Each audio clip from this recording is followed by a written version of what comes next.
before you can make another bubble, you must make sure that the first bubble is secure in your holding hand so that it cannot escape.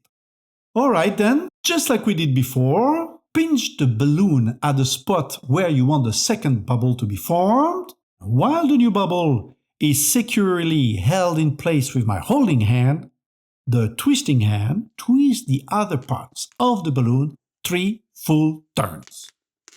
And we can continue like this with as many bubbles as we want. It's always the same technique. The holding hand hold the first bubble of the series in place, while the thumb and index, and even the middle finger if we want to, hold the last bubble being done. And all the time, the twisting hand does its job. It twists the balloon. Oh, by the way, a bubble does not have to be only round. It can also be oval and quite long, like a sausage. Notice how the bubbles in the middle do not unravel? Well, there are 2 conditions for that. First, you must always twist the balloon in the same direction.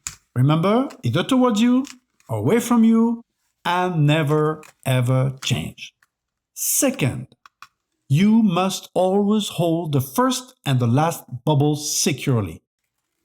If you let go of either side, the whole series of bubbles will unravel. Now, since you cannot really hold your bubbles all day long to prevent them from unraveling, I will show you something. Criss-cross the crease of the first bubble against the crease of the last bubble. While you hold in place the 2 bubbles on one side of the crisscross, twist together the 2 other bubbles on the other side of the crisscross for at least 3 full turns.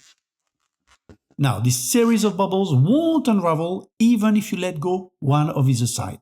And you have learned a very important ballooning technique called lock twist.